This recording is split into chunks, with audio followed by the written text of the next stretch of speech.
Well, we're here in New Mexico, Albuquerque, with Daniel Higbie and with the tea company. I'm very excited to be with Daniel. We talked about at the conference, reaching a new generation, reaching younger generation, and Daniel is really a representation of really the new face, if you will, of FCCI. One thing about FCCI is that we honor the past, but yet we're looking to the Lord as to how He would move us forward. And so today we're here to just hear from another member or associate of FCCI, one who's been a part of FCCI through generations. And so, Daniel, how are you doing today? I'm doing well. Man, it's good to see you. Nice to see you. I'm looking forward next couple of days and spending some more time with you and Mom and catching up over some tea. Yeah, absolutely. And I hear it's going to be a real treat. It should be nice. So, Daniel, tell me a little bit about you and how did you get connected with FCCI? Sure. Well, my mother originally was in FCCI. I think we started the company in 1999. She was involved in FCCI from the very beginning. We wanted to create a company that would honor the Lord from the start. But here I am. I just finished my master's, couldn't find a job to save my life, and then this group of in my mind, these fancy CEOs, invited me to be a part of their group, and it stunned me to the core that someone might be interested in me or think highly enough of me to be a part of this group. And so I started going, and now it's been 9 years, and I would take anything I've learned over in FCCI over any master's degrees or any other education I've ever gotten. Absolutely. 9 years. You must have started when you were around 12 years old. So we're glad to have you. You talked about some learnings, some key principles that you've learned here at FCCI, and sure. Can you share a little bit about some of those that really impacted you? And Sure, absolutely. I mean, oh boy, going all the way back to the beginning, leading companies for Christ, you start to understand what it means for the Lord to own your business and to own your life. And once you figure that out, it changes everything. You realize you're not an owner, you're a steward. We learned strategic faith planning through FCCI. We got numerous times of great consulting from various professionals. Just world-class teaching. I got to meet Horst Schultz, sure, who's created the Ritz-Carlton hotel chain, which is exactly our realm of business, and that taught me a huge amount. I mean, basically every good lesson that we've learned and implemented in our business has come ultimately from FCCI. Holtz in that last conference, probably where you met him, had talked about customer service and the importance of customer service. Oh yeah. As he started up the Ritz-Carlton and your business, obviously customer service is critical. Yep. What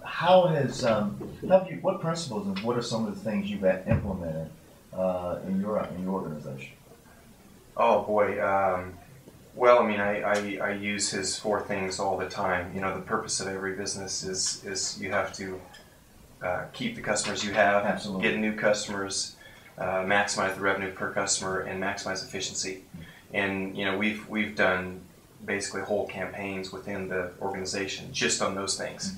It's a great how do you say it? It's a great true north, where if you have any decision, you put it by those 4 things. You make sure, well, let's launch a new initiative. Well, is it gonna, get rid of the customers we already have? Is it going to bring us new customers? Is it going to maximize revenue? So that's an example. Through other things like I learned from Bill Money about listening prayer. We just recently started that a few months ago in our management team meetings. Fantastic. At the end of the management team meetings, and it has been amazing.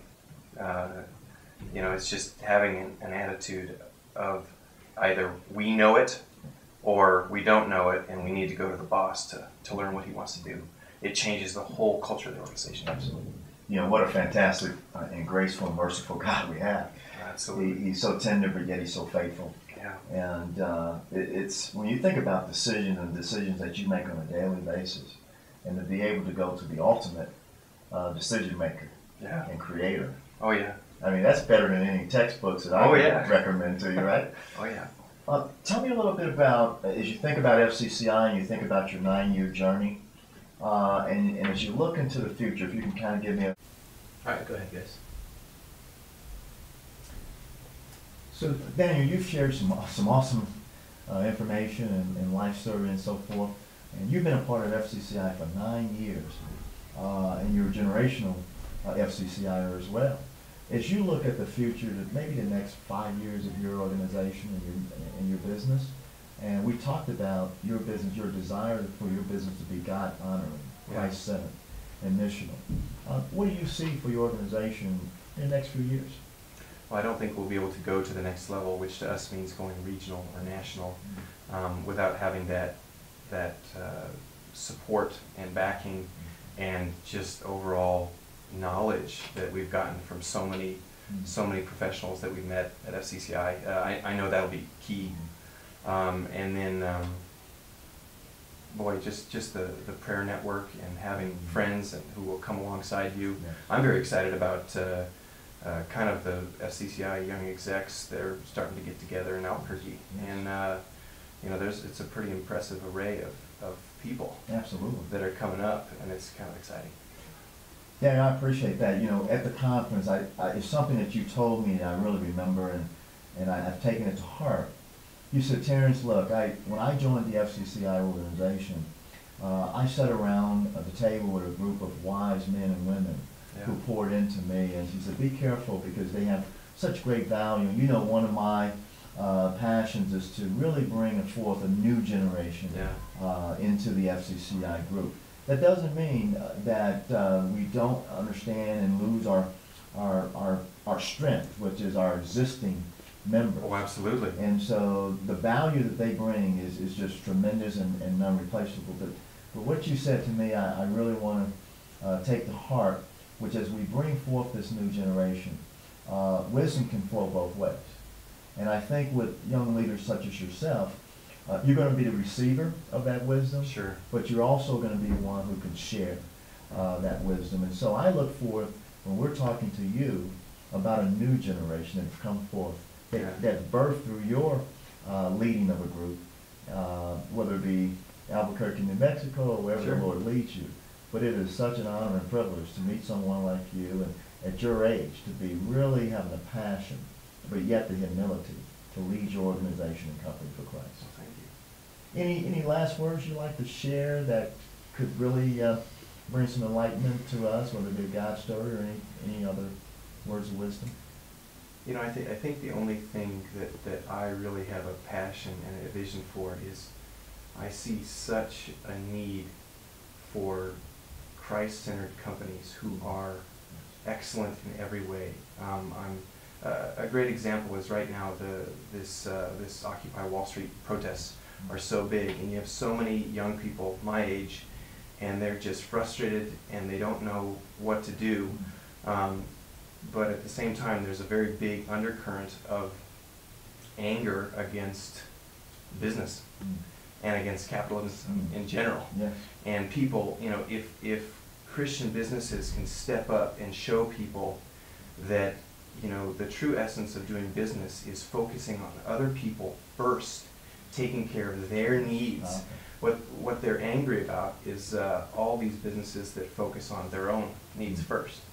And I think in the future, these Christian businesses are going to need to step up and really take a hand and be excellent and show people that that there's a different way of doing business.